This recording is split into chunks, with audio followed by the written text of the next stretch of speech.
Good morning, Hop Nation. Back in the Box Productions brings to you the Week 3 preview for Hop Football 2025. And because it is Friday morning, September 19th, the Thursday night results will be factored in as well. I will touch on those when appropriate. That said, this is just going to be a preview of the way lineups sit today, knowing that changes could be made before kickoff. But as they currently stand, I'm going to tell you what we're looking at, what to potentially expect, and of course, I will make some predictions. As always, I will start with my own matchup. And this is a big one, guys. This is myself and OTMC. The two MCs in the league are going against each other. Fun fact, we are both in the same division. We are both 2-0. And so this is a huge matchup for early season. As you know, winning the division gives you quite an advantage when you get to the playoffs. And to have a head-to-head victory breaks the tie. And so this is a very, very big matchup early in the season. One of the bigger ones for Week 3. And so let's take a look at it. On the Goodfellas side, dealing with some injuries, both on the positive and negative side. Let me explain. It looks like I'm going to be without potential MVP quarterback Jayden Daniels, who's dealing with a knee sprain. On the good side for that, doesn't appear to be a serious injury. And so I actually almost prefer that they do sit him this week because kind of going to need him for the long run. And his replacement that I have rostered at present, Caleb Williams, and they have a choice matchup versus Dallas this week.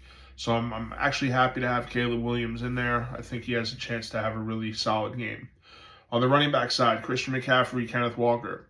If you guys have been following the news, Charbonnet hasn't practiced the last couple of days. So this whole, backfield split thing might be a moot point for this week, just in time for me to be able to use him and use him in a, in a way that, where he'd be the de facto number one.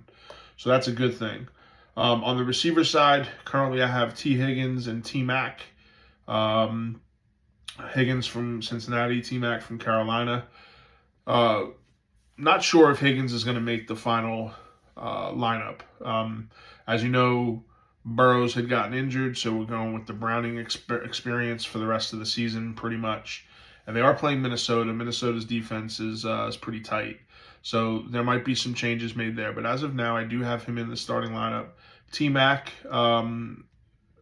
Carolina, has been a target hog, and I hope he continues to do so. Playing Atlanta, nothing I'm really overly concerned about there. Tight end, currently I'm rolling out Travis Kelce versus the Giants on Sunday night. And the flex, I currently have Drake London and Keenan Allen in there. Keenan Allen has been a really pleasant surprise and has a really solid start to the season and might have been one of those late round finds that people weren't expecting to do much.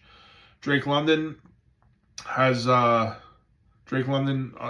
a little bit underwhelming, but not because he hasn't had opportunities. 15 targets in week 1. Second game, Penix only threw like 21 times on the game, so much, much better days ahead. Plus, they're playing Carolina, who has no defense to speak of. So I like Drake tonight, this particular weekend. Again, not really getting into defense, kicker, coach, but the Niners do play Arizona, and I do have their defense going. On Brooklyn Ballers side, it's always fun doing a preview for Mike's team because he has adopted this position of going like one team heavy, and in this case it's Detroit. So currently he has going Monday night, just Monday night, which by the way, currently I have nobody going Monday night. There is a possibility I throw Montgomery in there, but right now he's not. He has Jared Goff, he has Amon-Ra St. Brown, Sam Laporta, Jameson Williams, Zay Flowers, and the Lions head coach. That's 1, 2, 3, 4, 5, 6 out of 11 starting spots. So more than half all going on Monday night, which that's crazy. Anyway, looking at it, just the Detroit Lions that I mentioned. Again, I've been on record as saying I'm not mad at the strategy, but the thing is it really is. It's a high floor, high risk, high reward type of strategy. Because if you have a week like last week where they play Chicago, who can't stop anybody, and they're at home, the Lions can put up 1 billion points, as evidenced by Mike having over 200 points last week. But when you get into a game like this, where they're on the road against a tough defense and in prime time, the Lions tend to be a completely different team. It's unbelievable. More than any other team in football have I ever seen anything like that. Now, that may not be the case this week, but that's kind of what I'm banking on, and so I feel pretty good about that. Anyway, a couple of running backs, Breece Hall, J.K. Dobbins. Hall's had a pretty decent start to the season. Interesting to see what the Jets do with Fields being out this week. Dobbins versus the Chargers. Chargers took a hit on defense this week because they lost Khalil Mack, who's probably going to be out for several weeks after kind of a nasty injury. I already mentioned Amon-Ra St. Brown on Monday. You also have Puka Nacua. Puka has been the number one receiver in football so far in the first 2 weeks. Playing Philadelphia, tougher defense, but still a solid player. I mentioned Laporta. I mentioned Jameson Williams. I mentioned Zay Flowers. Zay Flowers could be an interesting player because, again, Monday night, he is the go-to sort of outside threat for Baltimore. And if Detroit does put any pressure on them and force them to score, I can see Zay Flowers being a pretty dangerous player. So, listen, there's a lot to watch here. I'm certainly not comfortable, let's put it that way. I just feel a little better on the circumstances. If this was last weekend, I'd be terrified. But going against Baltimore on the road, prime time, Goff tends to shrink in those instances. In any event, when you add it all up, for the third week in a row, the Goodfellas come in as the ESPN underdog.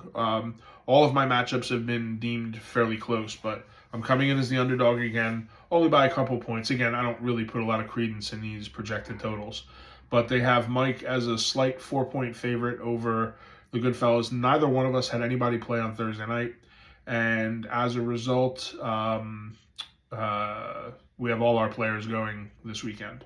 OMC, my feeling is this, and I know that you guys are going to think that I'm always going to choose myself to win. I promise you, if I didn't think I could win, I would say it.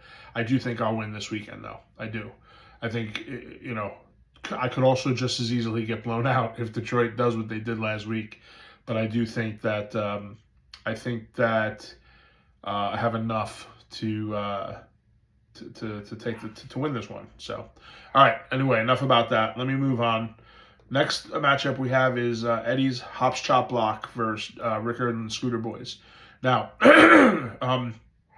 Eddie had nobody going on the Thursday night tilt. In fact, let's see. He had nobody going. On Rick's side, he played Devin Achane, who didn't have a great night, but still put up 16 points. Not a bad total. And, of course, Bill's head coach putting up the 6 points. So he currently goes into the weekend with a 22-point advantage. And let's look at the rest of Rick's lineup. Right now he has Daniel Jones out there. Finally going to start seeing some Daniel Jones. It's weird. It doesn't look right. There looks to be something wrong with it. But yet, man, the guy's been playing well. And the fact that he did it against Denver really opened my eyes. So, anyway, Daniel Jones, can he keep it up versus Tennessee?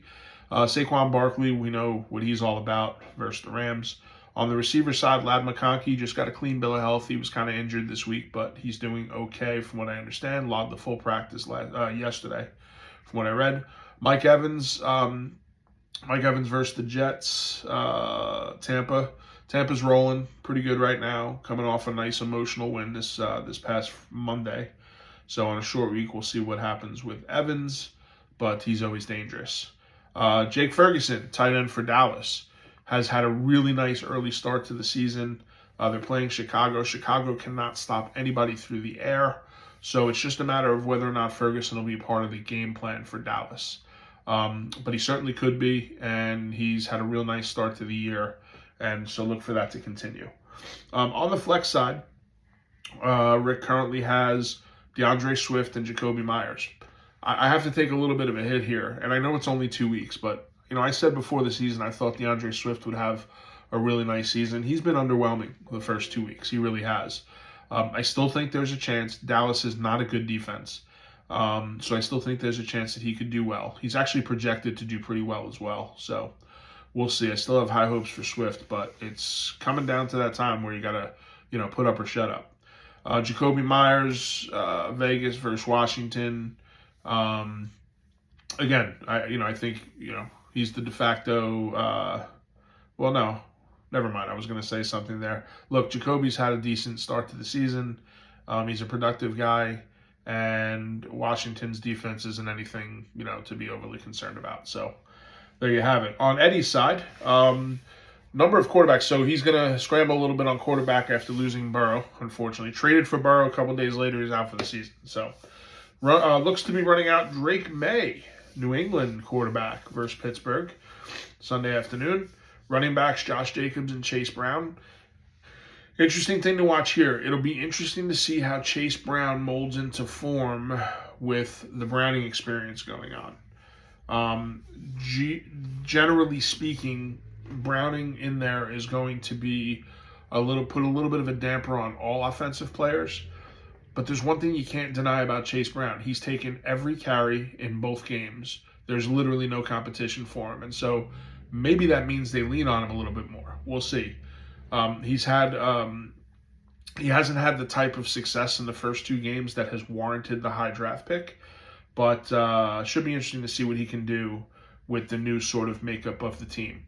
And you'll really see it this week, because now that they've had the week to prepare, knowing that Browning was going to be the guy, we'll see what the game plan looks like. On the receiver side, Double J, Justin Jefferson, and Courtland Sutton.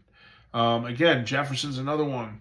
Not injured himself per se, although always dealing with a tender hamstring, but now is going to have his quarterback on the shelf for the next month, and is going to have someone different thrown to him. So, again, he's been one of those receivers that they've said has been, doesn't get impacted, by the quarterback, but he also hasn't been vintage Double J so far this year. Courtland Sutton, got to be better than last week. He is the number one in Denver. They are playing the Chargers. It's a division game. Look for him to bounce back this week for sure. Tucker Kraft. Yesterday, there was news that started surfacing that Tucker Kraft had suffered a serious knee injury and that he might miss a significant amount of time. And then they changed it to, it might not be as serious. And now it's like, he just had a scare. He's okay. So Tucker Kraft looks to be okay. He's an exciting player right now on an exciting team for Green Bay, and has really had an outstanding start to the year. Will he keep it up? We'll look. They're playing Cleveland. I think, generally speaking, it'll be a lower scoring game, simply because I don't think Cleveland can score on Green Bay. Probably won't even touch the end zone. So we'll see what happens there. But Tucker's healthy, and I'd feel pretty good rolling in with the number one tight end. So, flex, Ricky Pearsall and Xavier Worthy. I don't know if that's going to hold, because Worthy suffered a pretty serious injury a couple of weeks ago, and I know he's been practicing, but we'll see. As of now, Pearsall and Worthy are in the flex, and we'll see if that holds. I don't really have a lot to say. Pearsall, they're talking that Purdy might be back this week.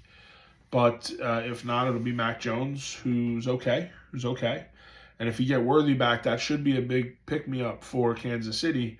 But anytime you have a receiver come in with a shoulder injury, their first game back, it's a little bit of a roll of the dice, because it's like, well, what am I going to get from that player? So we'll see if Eddie decides to keep them in and go from there. Anyway, when you tally it all up, factoring in the couple of Thursday night games, or the Thursday night players that Rick had go for him, right now ESPN is predicting approximately a 5-point win for Rick.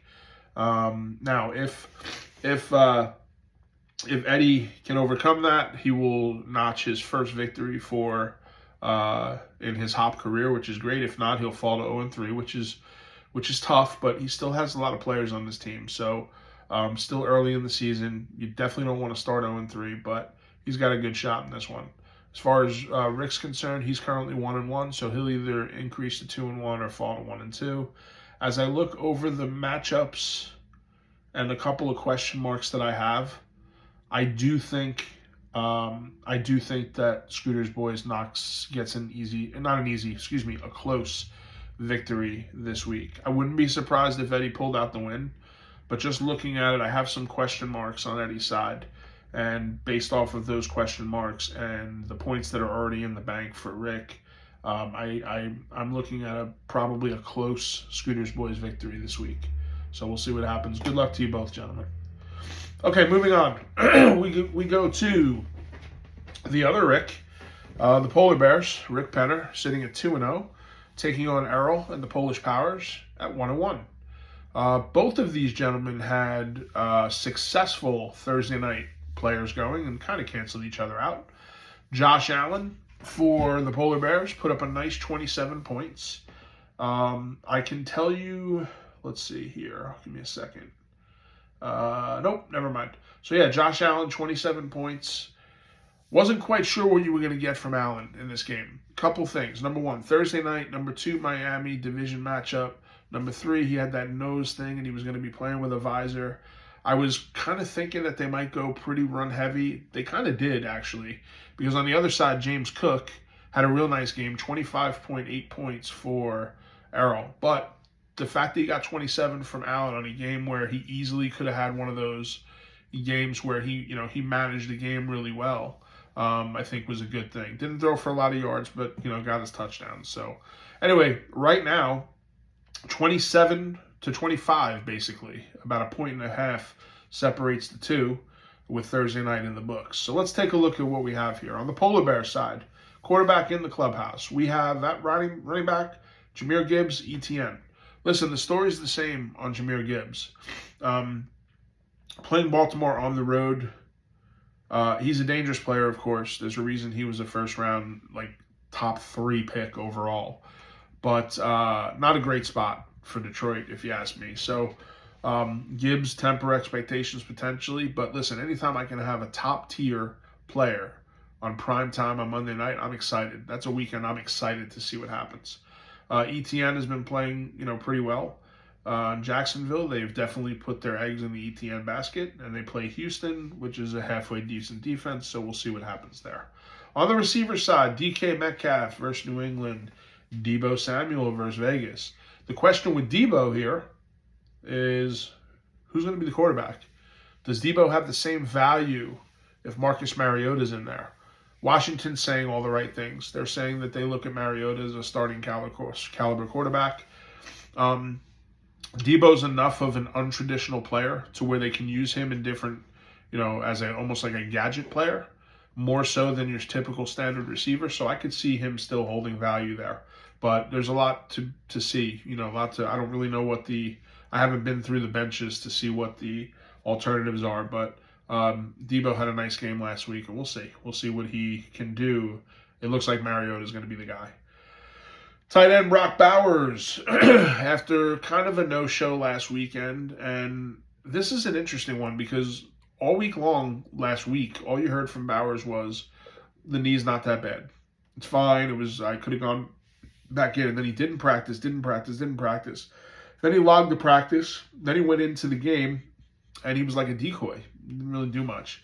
So we'll see. I'm hoping that the injury isn't anything too serious. Again, they're playing Washington on Sunday afternoon. But, when healthy, he's like the number one guy. He's like the number one guy pretty much at the tight end position. So I would still expect big things from Bowers, and hopefully he'll bounce back after a down game. On the flex side, we currently have Marvin Harrison Jr. and Rome Odunze playing. Harrison Jr. and the Cards play San Francisco, which is a very tough defense. And Odunze, who's been the number one receiver in Chicago, plays Dallas. That's a tasty matchup because Dallas can't stop anybody. So look for Odunze to potentially keep up a really hot start and put DJ Moore further into the rearview mirror. So there you have it on the Polar Bear side. On the Polish Power side, we have Patrick Mahomes going against the Giants on a Monday night tilt.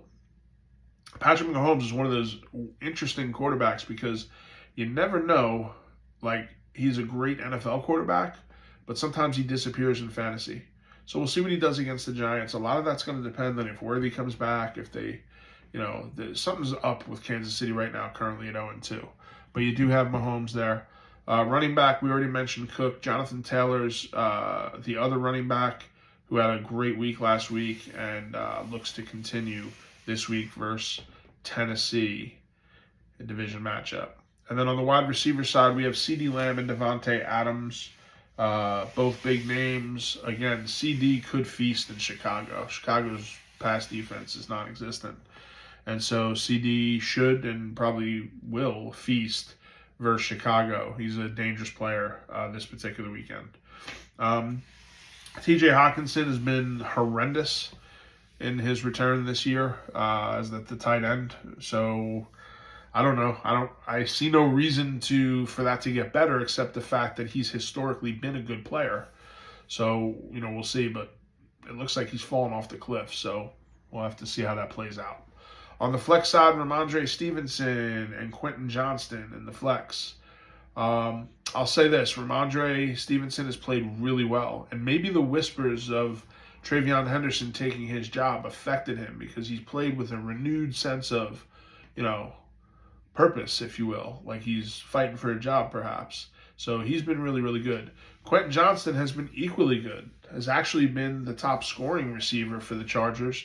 However, if you really dig down and dig deep, he's been fortunate. He had a long touchdown last week after not really being too much part of the game plan. And I think that this week against Denver is going to be a challenge, if I'm being quite honest. So we'll see. Quentin Johnston's he's a player that I've been on for the last couple of years. He's got the physical tools, physical gifts, and he's getting a chance to really be featured with the Chargers. So we'll see what they can do against a top flight defense this weekend. Add it all up with the Thursday night results in the already factored in. They show Errol as a 5-point favorite over Rick, and I, for one, happen to agree. I think that some of the matchups that we're dealing with on Errol's side, I think they're both talented teams with dangerous players. I think there's a little more on the Errol side. The X factor for me is Patrick Mahomes. I don't know what he's going to do against the Giants, but I like Taylor versus Tennessee. I like CeeDee Lamb. I like Ramondre Stevenson and how he's playing this year so far. On the other side, the top players, Gibbs, I don't like the matchup. ETN, tough matchup with Houston. Debo, question marks. Marvin Harrison, tough matchup. You see what I'm saying? So I think Errol gets a slight bump in terms of my prediction this week. But again, just like the projections say, whatever you want to, whatever credence you want to give them, probably a close matchup. Moving on. So anyway, good luck to you both, gentlemen. Moving on, we go to Southpaw, who's had a hard luck 0-2 so far this season. Archop coming in at 2-0. Let's take a look at this. So first of all, Southpaw had a kicker last night, 8 points, Matt Prater. So he has 8 points in the clubhouse. Matt had nobody going in the Thursday night tilt. So let's take a look. We'll start on Craig's side. Baker Mayfield versus the Jets. He had, what a gutsy game he had last week. Short week. I've been paying attention to see if there was anything in the way of injury concerns because he got tossed around pretty good on that Monday nighter. But they say he's been good this week. So vintage Baker, maybe he has one of those games where he throws up a bunch of scores. We'll see. On the running back side, Bijan Robinson and Tony Pollard. There's been nobody busier than Tony Pollard so far this year. The guy has, gotten a lot of work. It hasn't translated into big, huge scores, but fantasy football is about opportunity. And so I could see, you know what? I'm going to turn the light on here. There we go. It's about opportunity. And so he's gotten a lot of it. Bijan has been fantastic. I believe he clocks in at RB1 so far this season. He looks good. Atlanta is using him everywhere, and they're playing Carolina, so that could be a dangerous one. Receiver-wise, a lot of question marks here. We have Brian Thomas Jr., who has started out incredibly slow, also dealing with a little bit of an injury apparently to the wrist, if I remember correctly, which isn't great for a receiver. And then you have Terry McLaurin, who's had a slow start to the year, kind of expected since he held out for camp and signed late. But now you throw in the fact that he's probably not going to have his quarterback this week. You're going to have Mariota there. So I don't know what that means for McLaurin, but it probably takes him down a peg. Tight end Trey McBride against San Francisco. Believe it or not, they're playing San Fran, and I could see that being a little bit of a bump for McBride because I don't think they're going to have enough time to be able to get there, to throw a lot to the outside. So I think there's going to be a lot of potentially underneath stuff with McBride versus the Niners.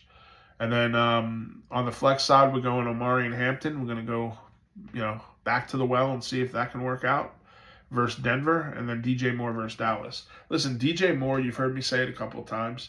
I think he's taking a little bit of a backseat to Odunze in terms of being the number one receiver, but he's still DJ Moore, still eminently talented, and can still pop up anytime. And this is a great matchup versus Dallas. Omarion Hampton, I'm not sure. I'm not sure if this is going to be the breakout for him, but that's who he has going. So we will see. On the R-Chop side. Justin Herbert, again, taking on Denver. We'll see. I don't know if Matt's going to end up staying with that or not because Denver is a good defense. He might. Herbert's looked fantastic this season.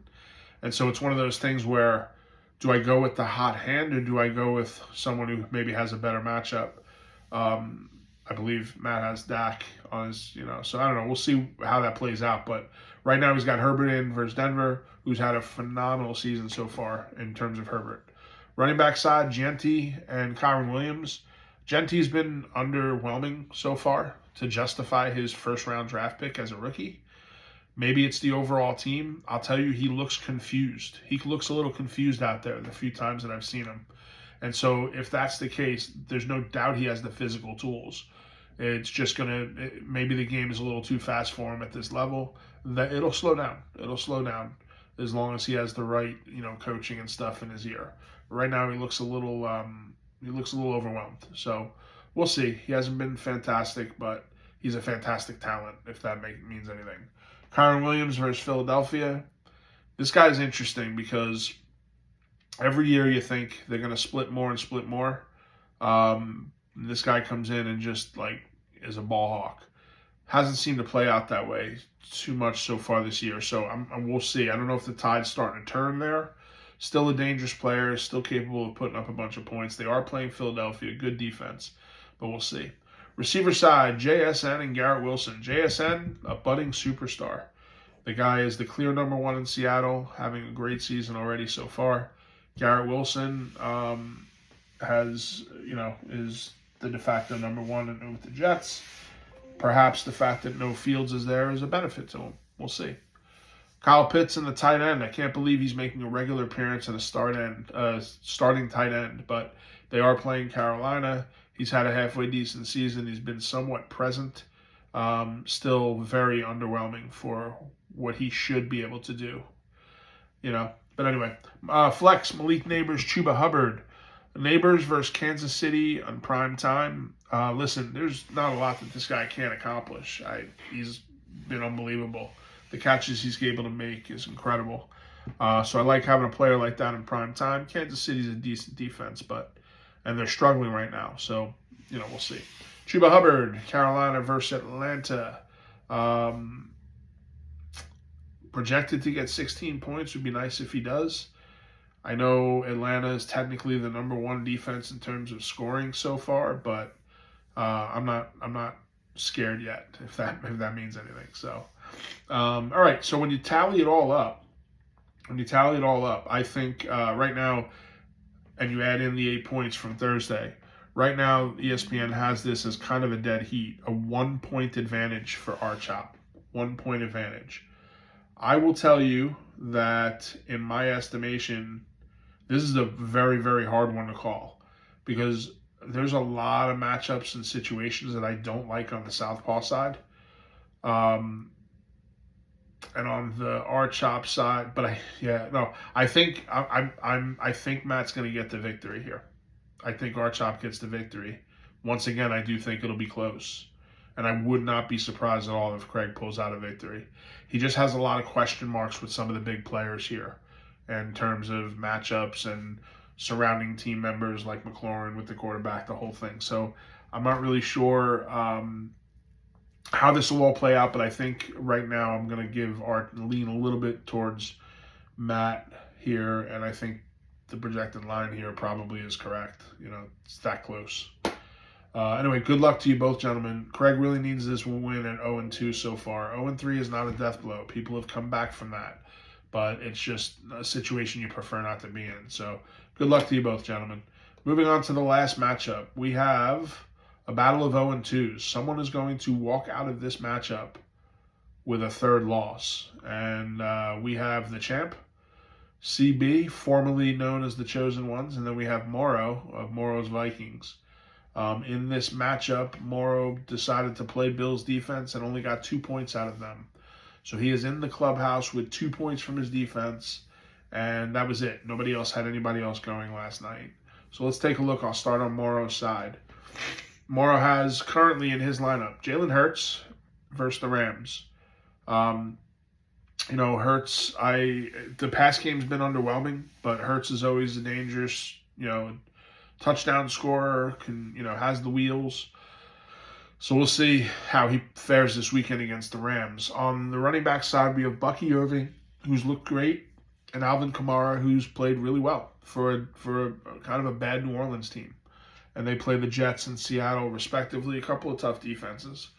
But those guys have been staples. They've played really well this season so far in the early going, and I see no reason why they won't continue. Remember, the thing about Kamara is that even when New Orleans is down, he's still a pass-catching running back. On the receiver side, we have Ja'Marr Chase and A.J. Brown. The big question with Ja'Marr Chase, and we got some of that answer last week, what's he going to be without Burrows, right? So Browning, when he came into the game, he looked for Chase. He peppered him. And so as long as that holds true, Chase should maintain his status as number 1 or 2 receiver in football. So, but it does bear watching to see now that they go in and try to institute a new game plan with a new quarterback. That's always an interesting thing to see the first week after the first full week of practice. A.J. Brown, man, something's up with the Philly pass game. A.J. Brown has been virtually non-existent. Not a lot going on. I've been hearing rumors that they may trade him. I suppose that could still happen. I'll tell you this. If the usage continues the way it does, they're going to have to, because he's not going to be happy. And, he's a guy, he's a squeaky wheel, you know what I mean? So we'll see. But he has another chance this week versus the Rams. And maybe Philly will make a concerted effort to try and get him the ball. We'll see. From a tight end standpoint, looks like the Mark Andrews experiment is over for now. And Morrow's going to throw out Zach Ertz. Again, looks like you're going to have Mariota as the quarterback, no Jaden Daniels. So we'll see what Ertz can be. Ertz is like 118 years old, but he's still out there producing. Currently on the flex side, we have George Pickens and Jaylen Warren. So now Pickens, again, Dallas plays Chicago. I've told you, Chicago's defense is nothing to write home about. This could be a game where Pickens gets off, so we'll see. He's been a little bit underwhelming so far, but he's a talented guy. He can get you some long touchdowns, and you might see that versus Chicago. And then, of course, Jaylen Warren versus New England. Jaylen has had the crack at the number 1 running back spot. Hasn't really performed like a top-tier running back, but is still getting the opportunities. So, and that's what fantasy is all about. So there you have it. On Chris's side, Lamar Jackson and Derrick Henry. Lamar Jackson, Monday night versus Detroit at home. I like that. Derrick Henry, Monday night versus Detroit at home. I like that too. Derrick Henry, he's an enigma though. How do you go from having like 200 yards and a bunch of long touchdowns to like 23 yards rushing from one game to the next? But that is the Derrick Henry experience. I had it last year on my team. So which one's going to come out this week? But again, Monday night prime time, If Baltimore can do what I expect them to do versus Detroit and keep them in reasonable offensive levels, I think Derrick Henry could feast.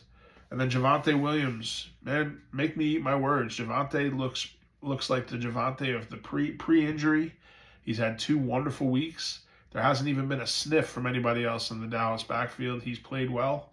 And here we go. Versus Chicago, not a great defense. Can Javonte do it again?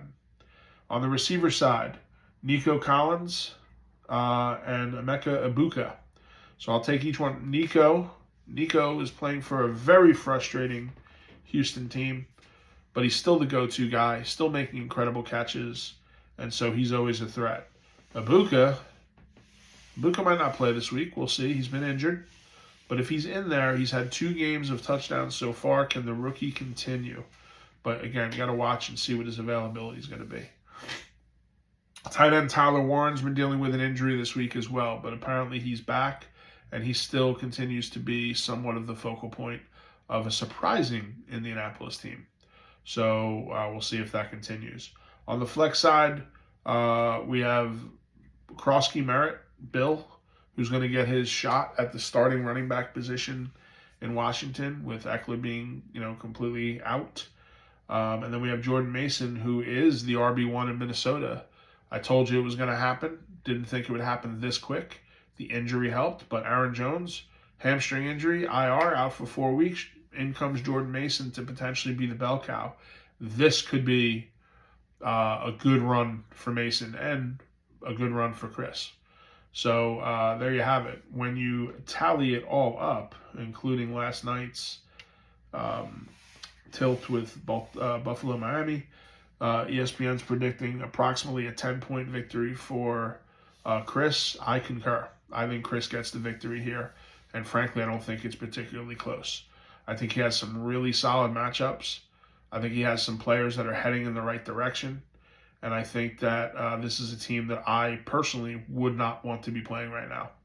So I think this could be a really good week for Chris. It's just the way I'm seeing it. Could be wrong. And if that's the case, he will notch his first victory in his comeback season after the championship. And then you have Morrow, who would drop to 0-3, which again is a difficult spot, but not impossible. So there you have it, gentlemen. There's my rather extensive preview for the week. But I've been heavy into the news and stuff this week, trying to keep up with what's going on with the players. So I had a lot of thoughts. I want to wish you all good luck. I hope everybody has a solid weekend, and OTMC, I'm coming for you. On that note, have a wonderful Friday, guys. Kamish out.